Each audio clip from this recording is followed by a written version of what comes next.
요즘에 우리나라의 그 자산가들, 부자들이 해외로 떠나버린 사례가 굉장히 많은가 봐요. 한 2,800명 자산가가 유출됐다고 뭐 그런 얘기들이 뉴스에도 올라오고 또 유튜브에서도 얘기를 하는데 저는 그게 뭐가 문제인지 잘 모르겠어요. 우리들이 부자를 좋아하지 않는가 보죠.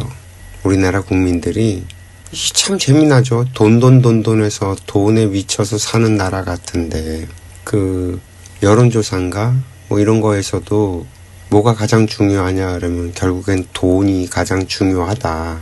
가족보다도 돈이 더 중요하다고 여론조사가 나왔던 걸로 이렇게 알고 있는데 근데 부자들을 싫어해요? 참 특이한 민족이죠. 우리나라처럼 부자를 싫어하는 나라가 없어요. 못 들어본 것 같아요. 그 부자들에 대한 부정적인 느낌을 우리나라 사람들이 가장 많이 갖는 것 같아요.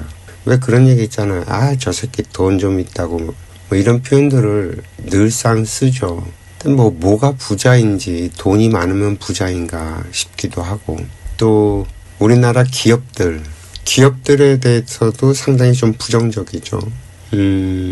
재벌이라고 부르죠. 근데 이게 뭐 재벌인지 잘 모르겠는데 우리나라 기업들 사실 뭐 전 세계적으로 그렇게 부자 아니거든요. 재벌이라고 부를 만큼 큰 기업들이 뭐 몇 개나 되는지 잘 모르겠는데 그 투자 시장이 우리 일반 국민들에게 알려지고 투자를 이렇게 하고 주식 투자를 하고 이런 게 꽤 오래됐죠. 꽤 오래됐는데 요즘 들어서 점점 어떤 현상들이 보이냐면 재벌들에 대한 기업 구조 조정을 통해서 재벌들의 기업을 뺏어 오려고 하는 그런 움직임들이 상당히 많이 보여요. 삼성도 그런 조짐이 있었어요. 그랬는데 뭐 어쨌든 경영권 방어를 나름 해낸 셈이죠. 그 뒷배에 홍석현 그 외삼촌인가? 홍석현 회장이 있었다는 얘기가 솔솔 들릴 정도였으니까 삼성을 뺏어 먹으려고 했다는 뭐 그런 얘기들. 그런데 요즘에 이렇게 보면 현대 같은 경우에도 우리나라 그 노조들이 워낙 강성이라서 그런 건지 아니면 기업의 입장에서 놓고 봤을 때 미국에 투자를 하는 게 훨씬 더 메리트가 있으니까 미국으로 옮겨가려고 했던 건지 어쨌든 현대도 자동화 생산으로 방향을 바꿨고요.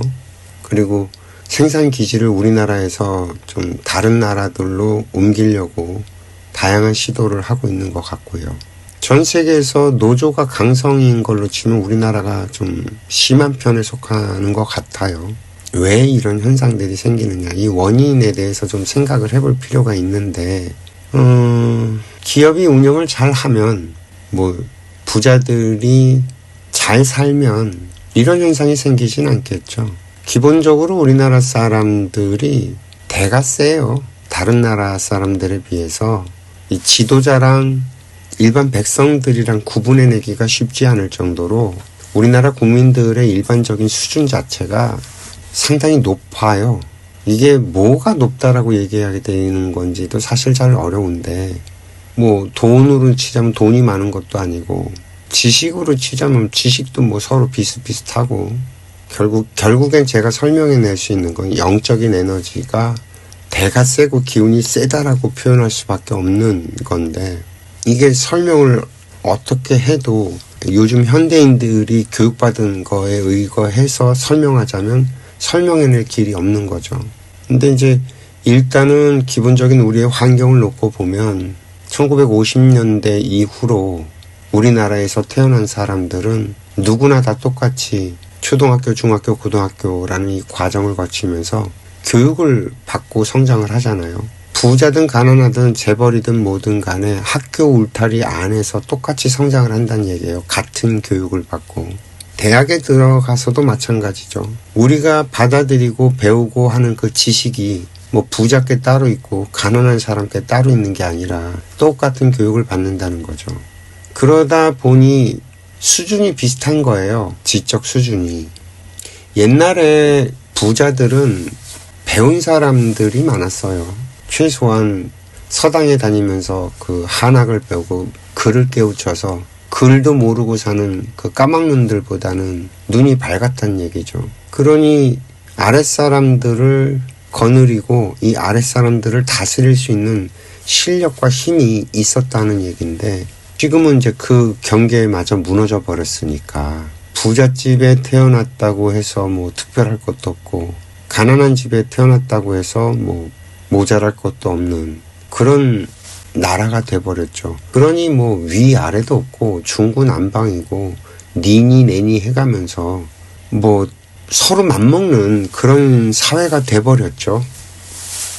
거기에다가 서구 사회에서 들어온 어떤 이론들이 뭐 인권이 어떻고 또 평등이 어떻고 뭐 공평함이 어떻고 뭐 이런 논리들이 들어와서 사람들에게 이렇게 교육을 받다 보니까 모든 인간이 다 평등하고 모든 인간이 다 공평해야 되고 뭐 이런 논리들을 핀단 말이죠.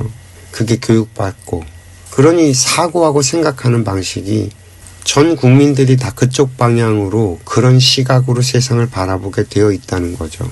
근데 문제는 우리 얼굴 모양이 80억 개예요, 이 지구별에. 그리고 태어난 환경이 다 달라요.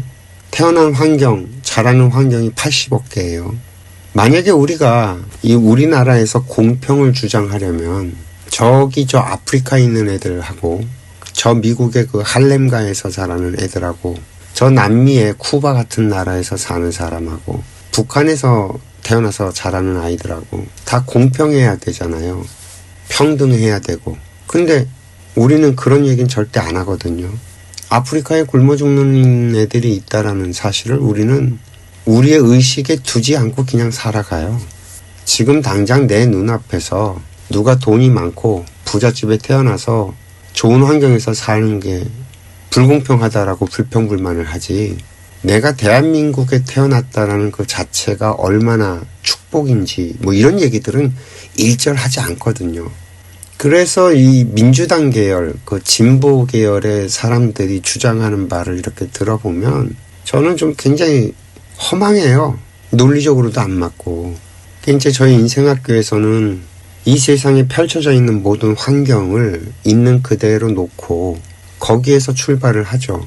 우리가 인간으로 태어날 때는 각자 저마다의 빛꼬리 인연이 있어서 이 인과율의 법칙에 따라서 착착착착 대한민국에 태어날래, 미국에 태어날래, 저 아프리카에 태어날래, 전부 다 자기 자리에서 태어나서 자기 부모와 빛꼬리 인연에 의해 갖고 부잣집에도 태어나고, 어떤 애는 가난한 집에도 태어나고, 어떤 애는 교육자 집안에서 태어나고, 어떤 애는 연예인 집안에서 태어나고, 그 줄을 따라서 태어나고, 그 DNA와 그 집안 내력을 물려받아서 성장을 해갖고 그 주어진 조건을 가지고 자기 인생을 살아내는 것이라고 저희는 설명을 합니다.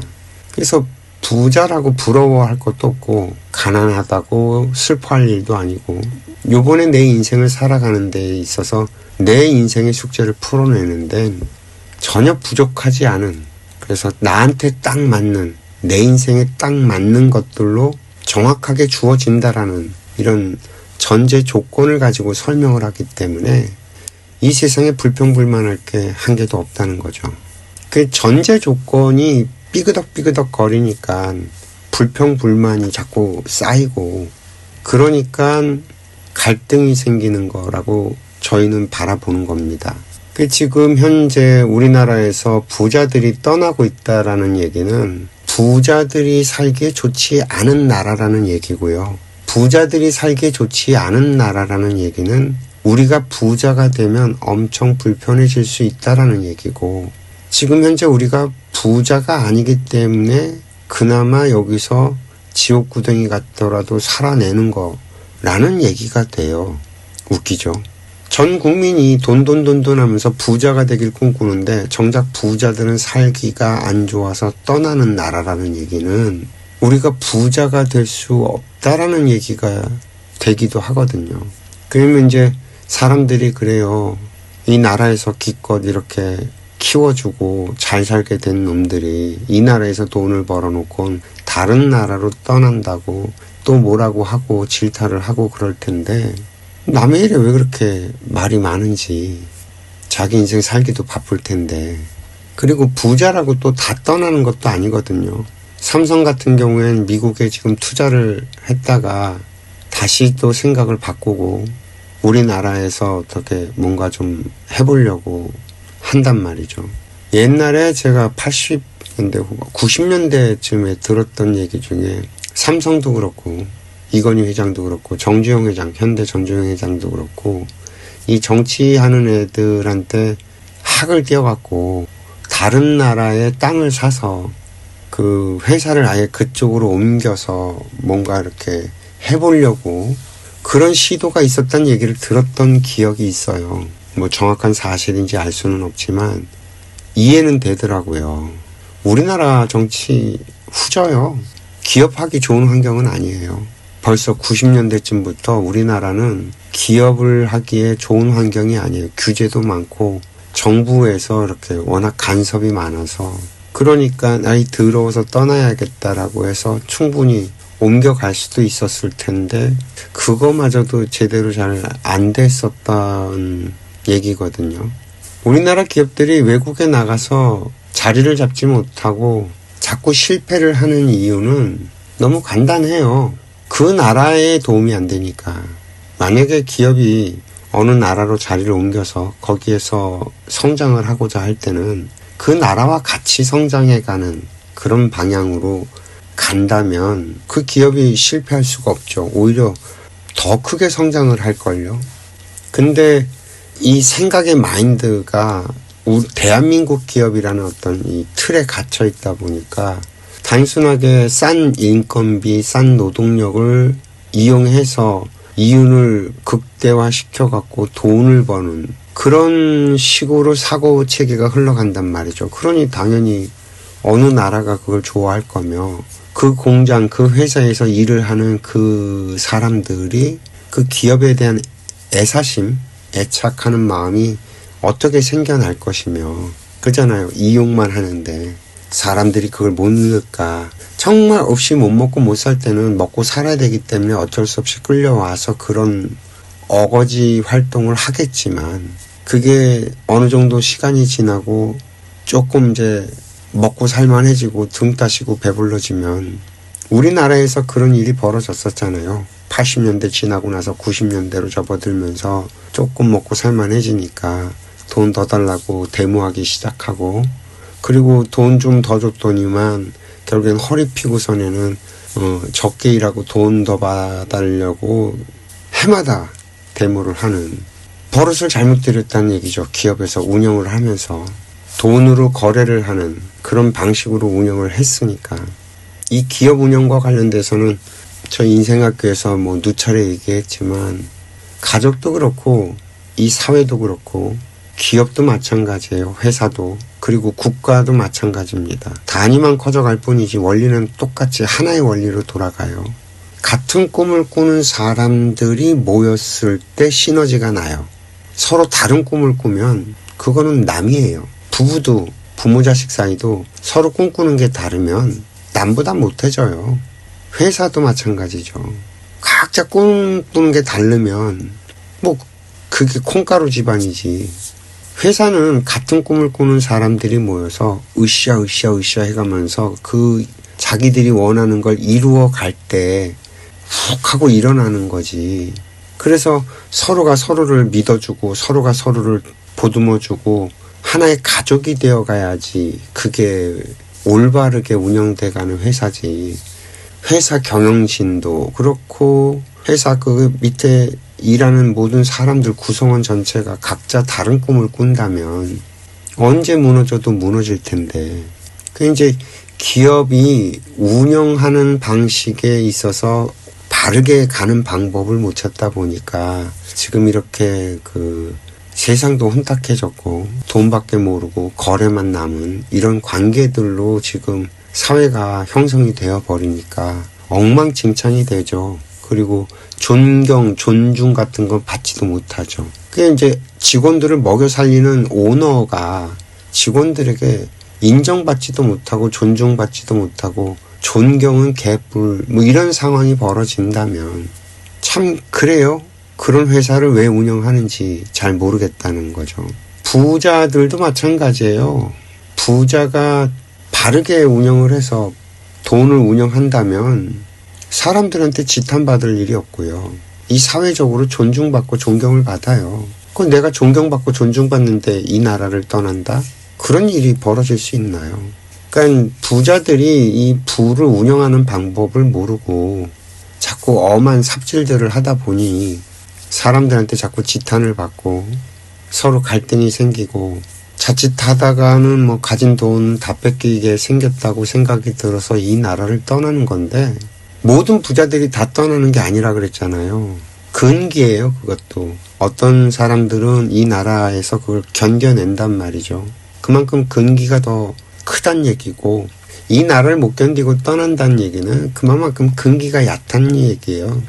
옮겨가 봐도 거기에서 어느 정도는 뭐 이렇게 왜냐하면 우리나라에서 부를 가지고 가는 거니까 그 부의 힘과 우리나라 출신이라는 그 힘이 있기 때문에 처음에는 뭐 정착해서 어느 정도 이렇게 부를 운영해 가면서 돈을 벌면서 살아갈 수 있겠지만 거기도 환경이 변하고 거기에서도 조건들이 한국에서 했던 거랑 똑같은 방식으로 저만 알고 이 부를 운영하는 방식에 대한 새로운 패러다임에 어떤 길을 찾아내지 못한다면 거기서도 똑같은 일이 또 벌어질 거고 그렇게 몇 나라 떠돌다 보면 글쎄요 그 집안이 부를 계속 이어가지고 내려갈 수 있을까?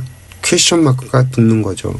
그 인도네시아가 대표적으로 그래요. 인도네시아의 그 부를 갖다가 거의 가지고 있는 게 화교들인데 화교들이 전체 인도네시아 인구 중에서 한 3%밖에 안 된다 그러거든요. 근데 이 화교 3%의 화교들이 인도네시아 부의 80%를 가지고 있다고 하는 소리를 들은 적이 있어요. 그 인도네시아에서 폭동이 일어났을 때 누가 먼저 직격탄을 받고 무너지냐면 화교들이에요. 화교들이 아주 공격 대상이 돼서 초토화가 된 적이 있어요. 2000년대 초반에. 그때 인도네시아 화교들이 인도네시아에 있던 재산들을 갖다가 다른 나라로 이렇게 옮겨서 배분을 하고 뭐 이런 일들이 벌어졌는데 이 뿌리가 없는 나무는 크질 못해요. 그 화교들이 돈을 굉장히 많이 갖고 있거든요. 이 지구상에 돈 많은 사람들 순위를 매기면 화교들이 상당히 상위에 속해 있는데 떠돌죠. 이 화교들이. 미국에도 정착하지 못하고 한때는 중국이 개방을 해서 중국에다 다시 돌아와서 뭘 해보려고 했었는데 중국의 정치 상황이 불안해지니까 이것도 아닌 게벼 하면서 계속 겉돌죠. 유태인들도 아마 이스라엘이 없었으면 어떻게 됐을지 잘 모르겠어요. 그 전 세계 부의 몇 프로를 갖다 유대인들이 다 차지하고 있다고 할 정도로 돈에 대해서는 유태인과 화교들이 아주 귀재들인데 정작 유태인도 그렇고 화교들도 그렇고 자기네 나라에 완전하게 뿌리를 내려갖고 단단하게 서 있지 못하거든요. 결코 그 안정되고 행복하고 좋은 인생을 살아갈 수가 없다는 거예요. 그 얘기는 뿌리가 없다는 얘기니까. 두 발을 딛고 땅에 서야 되는데 디딜 땅이 없다는 얘기니까. 그러니까 뭐 이 나라에서 그걸 견뎌내는 고통이나 나라를 떠나갖고 해외에서 떠도는 고통이나 제가 볼 땐 도끼인 객기인 것 같고 이걸 못 견뎌서 떠나는 거니까 근기가 그만큼 얄팍하다는 얘기고 그래서 뭐 굳이 내가 욕을 하지 않아도 자기네들이 받아야 될 고통은 정확하게 인과의 법칙을 따라서 받는 거라서 뭐라고 할 건덕지는 없다라는 생각을 하죠. 다만 우리나라가 지금 현재 문제가 있다는 얘기이기는 해요. 부자들이 못 견디고 떠난다는 얘기는. 그러니까 우리나라는 부자들이 살 나라가 아니란 얘기니까 우리나라에서 부자가 만들어지기 어렵다는 얘기가 되겠죠. 좀 생각해 볼 문제가 있어요. 우리들 스스로가 이 돈, 부 이런 것들을 바라보는 관점에 뭔가 문제가 있다는 얘기니까요. 뭔 얘기를 하려다가 이 얘기를 꺼내는지 모르겠는데 어쨌든 얘기가 늘어지네요. 오늘 얘기는 여기까지 하겠습니다. 오늘도 시청해 주셔서 감사하고요. 행복하세요.